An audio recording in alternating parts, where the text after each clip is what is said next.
Hey, everybody. Hey, welcome back to the 53206 cast. I'm Alex. And I'm Meg. And this is a podcast, Meg. Mm-hmm. The last episode, I said that this is a podcast to help a listener understand what it's like to live in an area of concentrated poverty. And I kind of liked that. So I'm going to stick with that for today. Meg. Yeah, what's our podcast about today? I don't know what the podcast is about. Let me talk a little bit about what I've been up to. Okay. Is that okay? I love that. So, Meg, I do renovations with a buddy of mine. Yeah. And good great buddy. Great guy. And I've known this guy almost as long as I've known you. Yeah. And he's lived in the house. You used to live in our closet. Yeah. The closet used to be a room. And a wiener dog ate his pizza one time. It's like a whole thing. It's great. It's great. I think we have a good time. Yeah. We pretty much just goof around and do renovations on people's houses. That's fun. And it's a lot of fun. Except when it's not. Sure. And the job that we're currently on, it's like the kitchen from hell. I feel like that. Yeah, I can't wait for you to be done with it because you keep talking about it, and I'm like, I just don't want to hear it. I know, and I don't want to talk about it, and I I don't want to think about it, and I have to try really hard not to think about it. Yeah. But Meg, when I get myself in a jam, I'm just always thinking of okay, I never want to be in this jam again. Yeah. And what did I do? Sure. How did I get very self because I never want this again. Reflective. Ever. Yes. Ever. So I want to preface all of this with saying I've had that going on. Yeah. I'm not sleeping well. Yeah. It's not great. Yeah. It's not great. And it's almost done though. It's almost done. Mm-hmm. And when I go to work on someone's basement, for example, or their kitchen or their bathroom, it's weird a little bit, but that's the easy part of my day-to-day stuff. It's easy. Show up. Coming home is the hard part. Where are we going with this? Well, I like it to be easy. Okay, sure. Work at my own pace. Yeah. I try to work pretty quick and efficiently, but I work at my own pace. I get really excited when we finish something or when we're on track or if we're not on track. I really like to get back on track. I like all that, whatever. So anyways, I want it to be easy, and it hasn't been easy. And last night I'd been thinking about going to this for a while, and my dad and I have been working on the houses for as long as I have been working on a house. Yes. He has pretty much taught me everything that I know. Yeah, and it's actually kind of cool. I mean, I feel like I taught him one thing in the last 6 months we've worked together. Yeah. Which it's really cool. It's a really cool, very special thing. Yeah. And I don't say that all that often, but I think that a lot. Yeah. How cool it is that we get to work together. So, in the other things that we do together, we both really like Bob Dylan, and we both really like Willie Nelson. When he comes to work up here with me, I put the Willie Nelson radio on Spotify. And so we listen to a lot of that. Okay. All right. So, Meg, Willie Nelson's 92 years old. I know.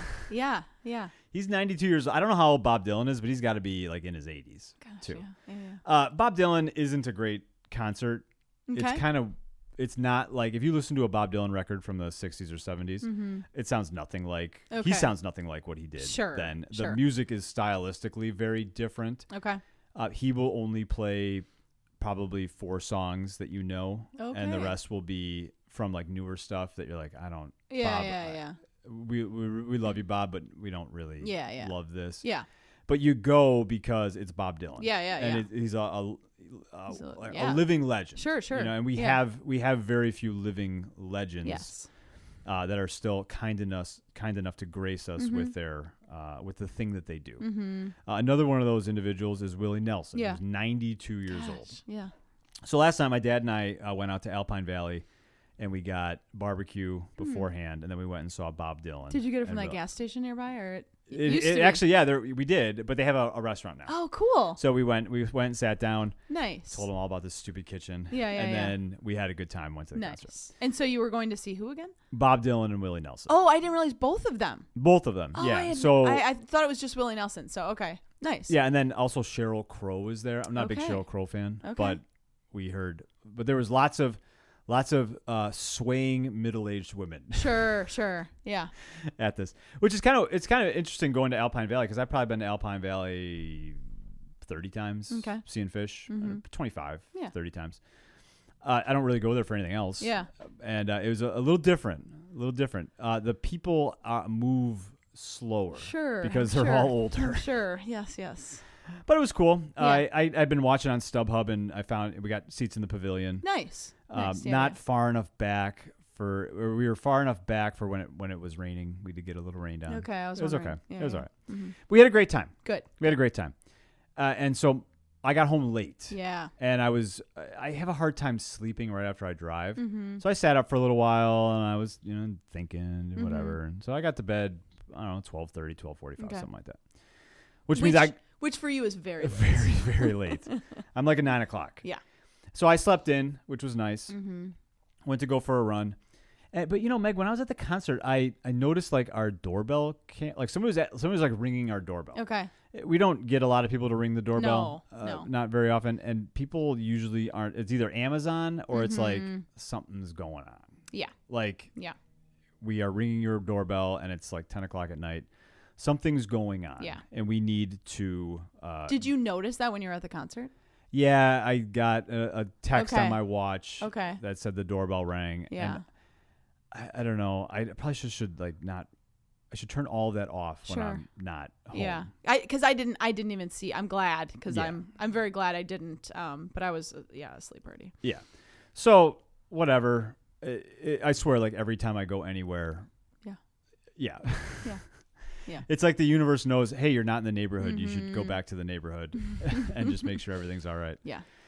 But so whatever. I don't know. When I got home, I watched the video of the doorbell. Yeah. And a woman had rung the doorbell that I didn't recognize, and wanted to let us know that she loves us.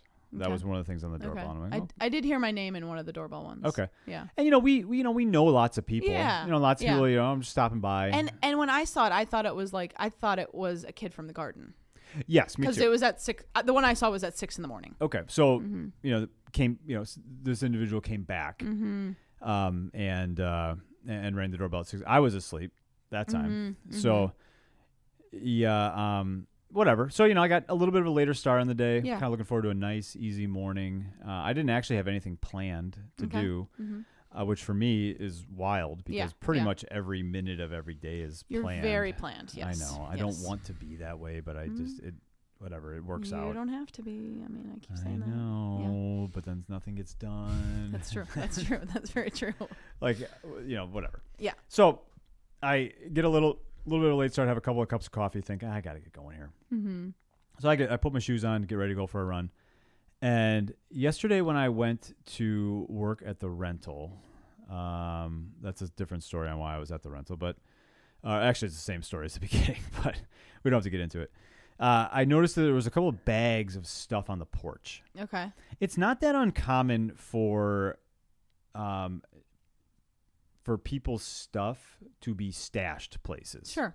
Mm-hmm. If you are homeless and you have literally everything you own in a bag, and you're carrying it around, like, it's not weird for you to stash that somewhere. Yeah. Like that's normal. And so I'm like, okay, well, that was just somebody's stuff. Yeah. And I'm like, I don't really want. And you saw that last night? Yesterday during the day. Okay.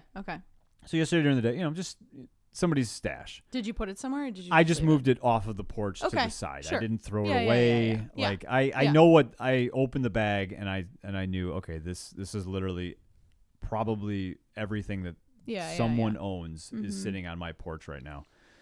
And so I'm not going to toss it, but I also don't really want it on my porch. Yeah.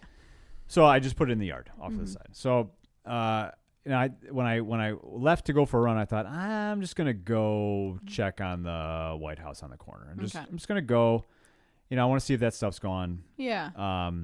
And I get there and I notice, it is gone. Okay. But I also notice that there is like a garden implement on the porch. What is a garden implement? Well, I think you would call it an edger. Like so some people dropped off stuff from the garden. Some people dropped off stuff at the garden. So is it like a half circle? It was that. Okay, yeah, so a half circle tool that I think you use it to edge. Sure. Okay, an things. edger. Yeah. I kept meaning to grab that. Sorry. I'm 100. I already know. Yeah. I put all that together, and now we're just talking about it for the first time on the podcast. Okay. But yes, all of those. I put all of that together. That's irrelevant. So Sure.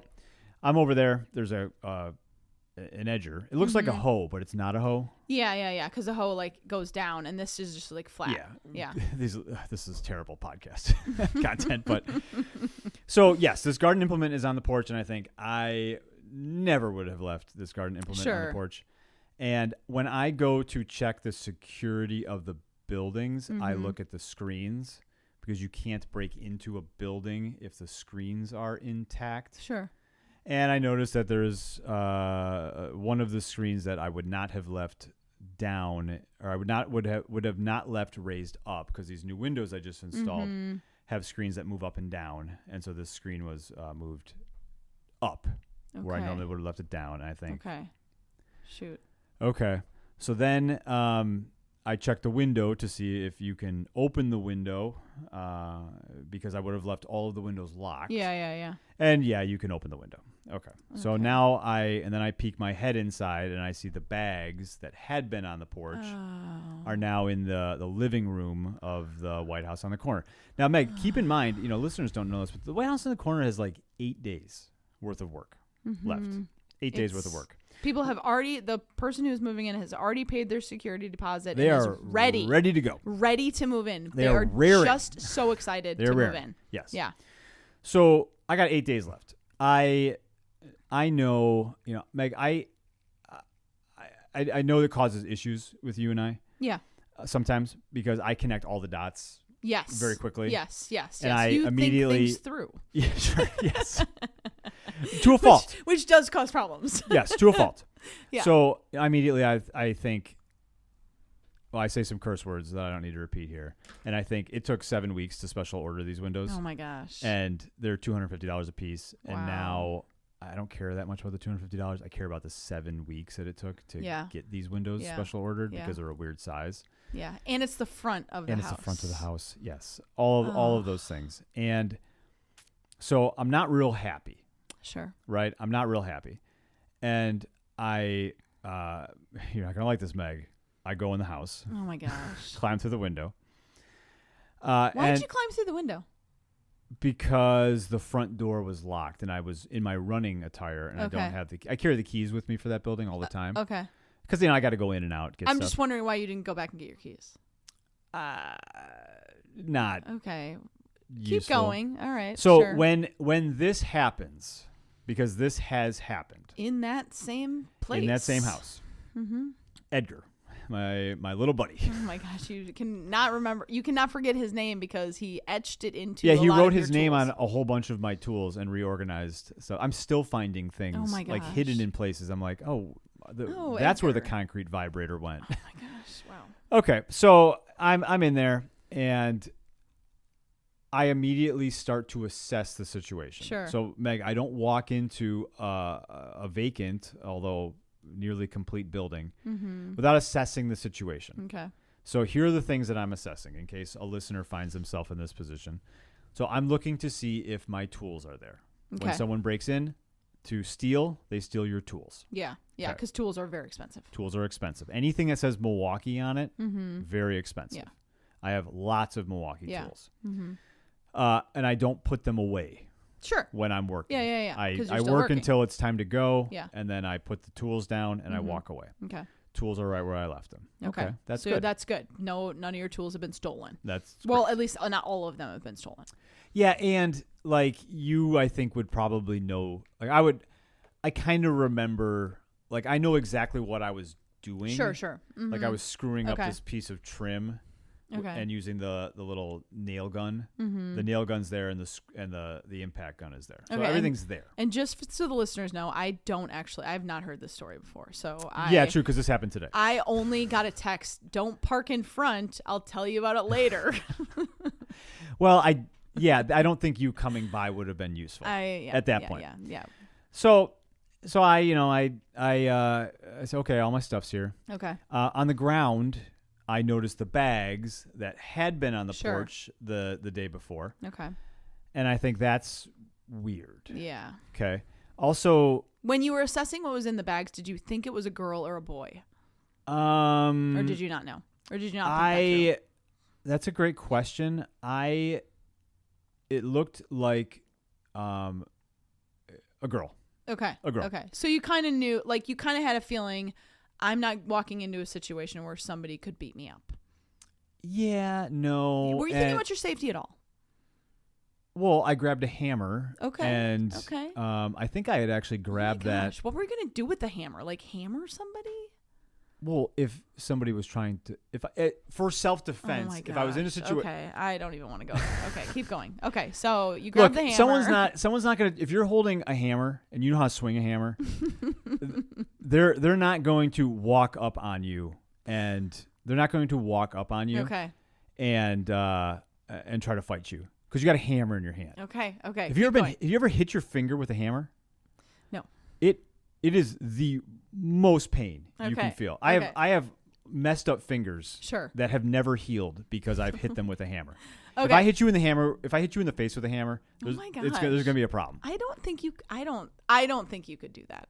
If I hit you in the arm with a hammer, okay, I'm going to break your. If I hit you in the wrist, I'm going to break your wrist. Oh my gosh. Okay, so keep going. Okay. So you're assessing. You're looking around. Okay, so you don't just go into an empty house where you believe there to be someone and start like looking around and swinging hammers, right? Sure, you start making your presence known. Oh, okay. Hello. Okay. I'm here. Because you are here. Because the last person who was in there was mentally a little bit off. Yes. Yeah. Off to the point where Edgar thought that he had been hired to work at that house, and as payment for working on that house, he could live there. Yeah. Okay. I'd never had any of those conversations. Sure. And frankly, his work was terrible work. Sure. Don't hire him. Okay, so you are yelling, "Hi, I'm here." Yeah. Okay. You need to leave. Yeah. I'm not here to hurt you. Yeah. This is my house. You need to leave. Okay. And I hear some rustling upstairs. Okay. And I'm like, okay, well, clearly someone's here. Mm-hmm. So then I have my exits. All I need is for this person to be out of this house. Yeah. I don't need to hit them with the hammer. Sure. I don't need to engage them with anything. Mm-hmm. They clearly have broken into this house. They must know that they are in the wrong. Yeah. That they have been caught. Yeah. And yes, they are probably more afraid than I am. Sure. In the situation. And so all I need to do is I need to get them now outside. Downstairs. Yeah. And I need to go, and I can also be outside. Yeah. We can have all this conversation outside. Mm-hmm. I hear some rustling, and I say again, hello. Mm-hmm. I hear you. You need to leave. Yeah. Something along those lines. And a person walks down the stairs. Okay. And it's the same person that's on the Ring camera. Okay.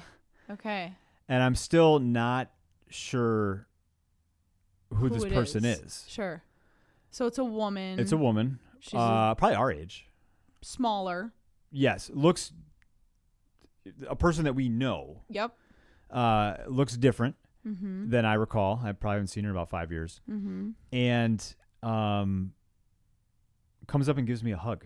Oh my gosh. And a kiss on the cheek. No way. Yeah. Oh my gosh. And what were you doing with the hammer? Well, I kept the hammer in my hand. Sure. Because I'm like, it's not like we're on the street. Yeah. You're trespassing in my house. Yeah. What did you hug her back? Like a side hug. Oh my god. Because at this point I'm like, oh, it's you. I know you. Okay. Like I know who you are. And how are you processing this? Like you just broke into my house? Like well, what? I know enough. Okay. About and we can get into some of the mm-hmm. specifics. Yeah. So I received the hug and the kiss on the cheek. And then I I recommend that she put some pants on. Oh my gosh. And okay. And then I say, why don't we go talk outside? Okay. Why don't we go talk outside? Yeah. And so, you know, when I put together, you know, again, I'm connecting dots. Sure. Connecting dots left and right here. Okay. Yeah. Ring camera action. This person was trying to say hello to us. Yeah. This person, well, I guess I can just say this person used to actually live in this house. Yep. Used to live in the White House on the corner. Used to live in the White House on the corner. This person is schizophrenic. Yep. And or bipolar or both. Yeah. It's one of those. Yeah. It's one of those mental illnesses. Sure. I know that this person regularly was not taking medication. Yeah. Which is part of the reason why she moved out 5 years ago. Mm-hmm. I know that this person has not been in contact with much of their family. Yeah. And I know that when she was in contact, it wasn't going well. Yeah. But I also know that she was our neighbor for 15 years, and I really like her a lot. Yeah. And I always thought very highly of her. Mm-hmm. It's interesting because if you were to ask me if she was a friend of mine, I would say yes. Yeah. She's a friend of mine. Yeah. And so now I'm in a situation where I have a woman who is a friend of mine. Yeah. And Meg, it took me all the way until 3:00 today, and I'm sitting on a riding lawnmower, and I'm thinking to myself, she has no idea. When she broke into that house, which used to be her house, she had no idea that I owned that house. Yeah. She had no idea that I spent 18 months renovating it. Yeah. She had no idea that I had just put in a $250 window that took 7 weeks to get. Yeah. And that I have a tenant moving in 8 days. Yeah. And she didn't know that. And I told her all of those things Yeah. because she needs to know that. Yeah. And also she knows she can't just go in there. Yeah. Yeah. But she didn't know that. You know, I don't believe that she set out to harm me in the way that she has harmed me. Yeah. And I'm pretty angry about the harm that she caused. Yeah. Yeah. I'll get over it. And I think like two things can be true. Like, you know, you can still like her, you can still think highly of her, and she harmed you, she harmed your property, she harmed today. Yes, it was a very different day than I was waking up to receive. But so we went outside and sat down. I did keep the hammer near me just in case. I didn't end up needing the hammer. And we caught up. Okay. And it's been wild. And then about half an hour after catching up, the conversation changed pretty dramatically. Okay. You know, we're talking about the old times, things that she was going to do on it. And then now we're talking about like removing trackers that have been implanted in her neck, and very, very what I perceive to be very common ramblings of a schizophrenic person. Just things that make absolutely no sense. Like she thinks there's a tracker in her neck. Like I'm not saying that because it's so hard to say something like that and not like come across like you're trying to belittle somebody. Sure, but. No, I'm just making sure I heard you correctly. Like what's the movie I'm thinking of? I don't know. What's the movie? I feel like we just talked about it. It was like from like the 90s. It's like a Face Off? No, like they like took two different pills and then they like stuck The Matrix? Yes, The Matrix. Thank you. I don't remember that part, but okay. Yeah, I think they did that. So I could be wrong. You know, she doesn't have a tracker implanted in her neck. I'm sure. Right. Yeah. And she talked to all of me about all these plans to get the tracker removed. Like, okay, you know, the ramblings of somebody that has a very yeah. serious mental illness. Yeah, the ramblings of somebody who you're like, this isn't logic. Very far. Yeah. Very far. It is in my experience the logic of someone with a severe mental illness. Yeah. Okay, and so you know, and then the conversation is turning a little darker. I am God. I am going back to be with God. I'm done with this life. Oh, you know, the types of things, using metaphors and innuendos that are suggesting that she wants to kill herself. Oh. And so, I worked in schools. I know. Yeah. I know. Yeah. There's a big difference between some hormone-filled teen. Sure. I'm gonna kill myself. Yeah. Or the ramblings of a person with a mental illness where they're saying I'm going to do this, and this. Yeah. Things that aren't logical. I'm a cloud. I'm going to go back and be with my clouds now. Sure. Stuff like that. Yeah. You're like, okay.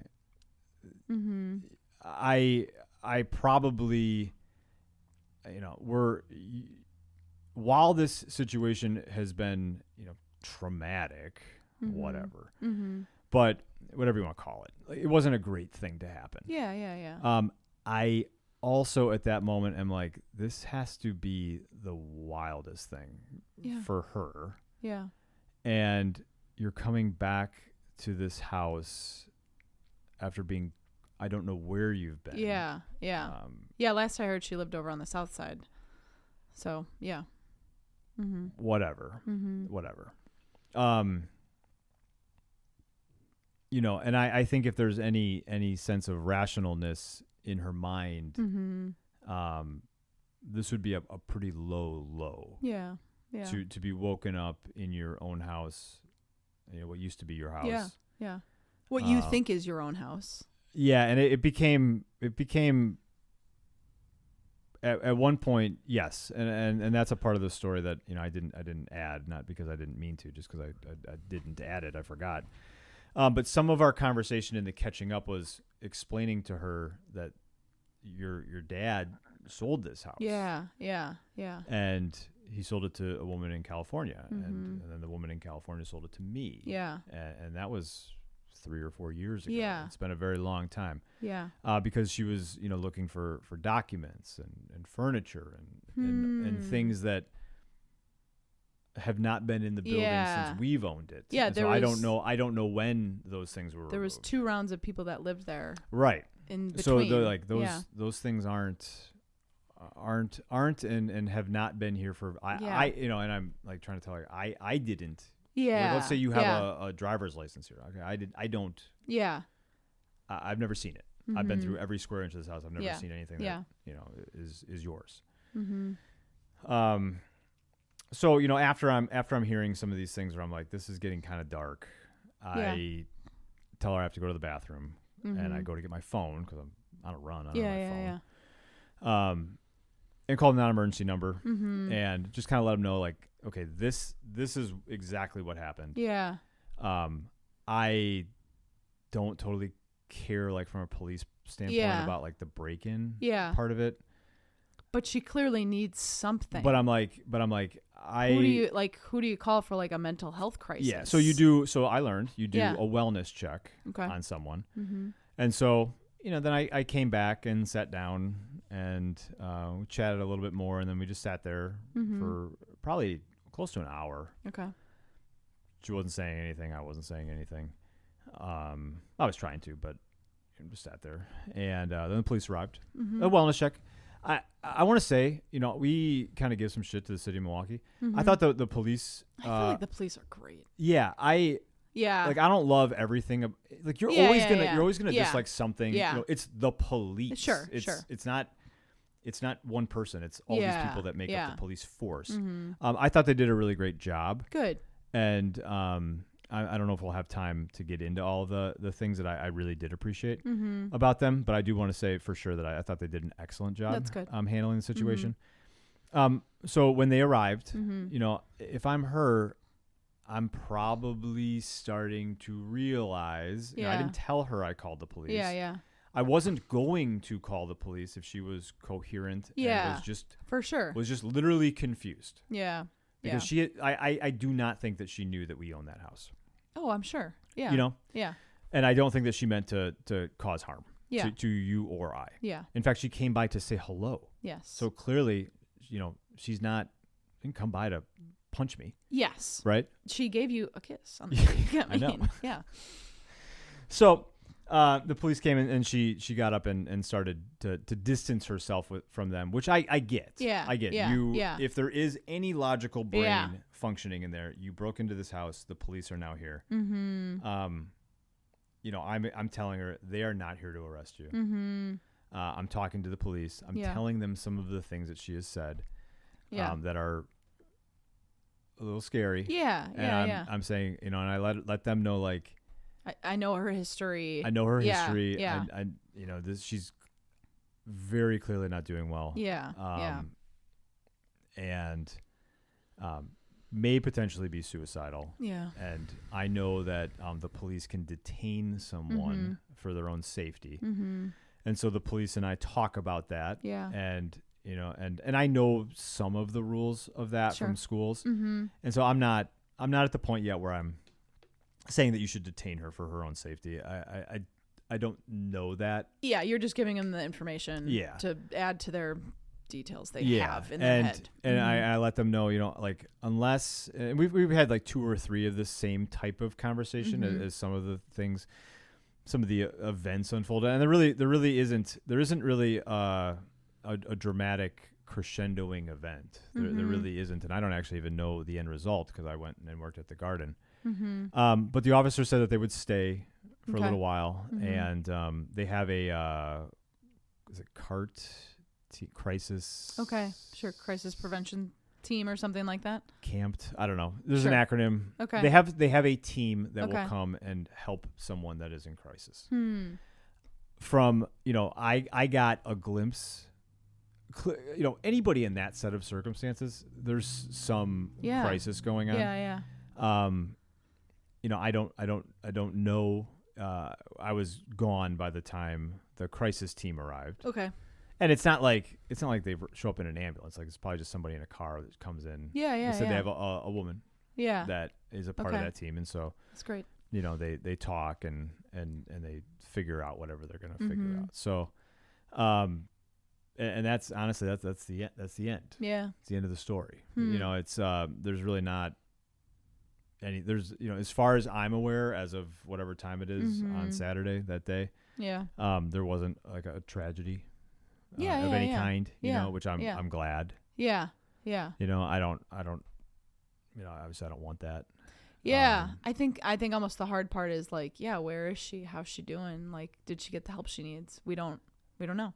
Yeah. And I, at one point I asked the officer, like, if you at any point think it's in her best interest to arrest her for breaking into the house, I'm fine with that. Yeah. I don't want her arrested because she broke into the house, but if we feel like we need to use that for her own safety, I'm fine with that. And I, as far as I'm aware, it didn't get to that point. She kind of wandered off, and it's kind of it. A lot of times, we have a story like this, and like the end is like this great. Like, I'm very thankful that there is no crazy end. I would love it if the end was, she snapped out of her episode and had a moment of clarity and was able to get help, but I don't think that's going to happen. So that was this morning. That's a lot. Yeah. That was this morning. Meg, we started this podcast by saying, this is a podcast about what it is like to live in an area of concentrated poverty, and I would not be the person that I am if I didn't point out one thing. And that one thing I want to point out is it's very easy to separate yourself from individuals that are in the same type of crisis situation that she is in by simply living far enough away from poverty. And so we do this podcast because we think it's important for people to hear what it is like, not to judge it, not to hate it, but to hopefully have a little bit of empathy. And there's a version of this story where this woman just went back to her may have even been childhood home. The house was bought in the 90s. She lived there probably 15 years that I knew her. I want to say. So that this woman just went back, didn't do it the best way possible, but just went back to hang out in her old house. Mm-hmm. And, and I don't know. Well, and I think it brings up something that we don't talk about a lot, and that's mental health. And I think a lot of us that are listening, we can deal with our mental health situations, and we can put in place, we can go to therapy. And I do have to say, in the inner city of Milwaukee, when people are just trying to survive, mental health isn't a priority. It's not a priority unless you are thriving. And I think that's just something that I become more and more aware of. There was a situation last week where a woman saw somebody hit by a car, and I told her, hey, you've just experienced something really hard today. Like, you need to take a minute. Later on, you called me that day, asked me if I was okay for even just hearing about the situation. So I think when we think about mental health, it's a privilege to be able to deal with our mental health, and it's not something that everyone, has the financial capability to deal with. And it's not something that everybody has somebody, if I, went crazy, my mom would come out and she would help me. Sure. This woman, it doesn't have a family structure in place where there's extra people who can just help out. And that's really hard. Yeah. Well, yeah, that was a little heavy. I feel like I will plug Honeybee Sage, because Honeybee Sage is a wonderful tea place that is owned by one of our dear friends, and they are expanding. And so they're expanding to the third ward. I don't know if it's open yet, but go check out Honeybee Sage. It's a wonderful. Well, that's good news if you're expanding. It means things are going well. Get some tea, and especially get some tea with the rose. I'm blanking on the rose honey. Okay. You can get little things of honey on the side, and the rose honey is incredible. So all right, that's my plug for. Do you have coffee there? Something warm. I don't know. Oh, okay. Me and the kids. More a coffee guy, not a tea guy. Me and the kids go there all the time, and we either get the tea or they have a seltzer with that I could do. Raspberries, or it's always the rose really, really good. Non-alcoholic beverages is what they are. So yeah. Well, I would also have to say thank you for listening to this story and for expanding your empathy, because I think that's something we all can do. And Alex, I appreciate you telling that story. And I think, I was kind of telling May, because you told me a very small piece of it. And so I was telling May on the way home from our volleyball game that we did win. We won one, we lost one. Nice job, coach. But I was telling her that the reason I love you so much is that you really do have people's best interest in mind. And I appreciate that you had this woman's best interest in your mind the whole time, and that you didn't get a lot done today, and that you went on your run late. And I just appreciate the person you are. You are a person of integrity, and I love that about you. So thanks. All right. Well, thanks for listening. Great. Thanks. Bye. Thanks for listening. We'll catch you next time. Bye.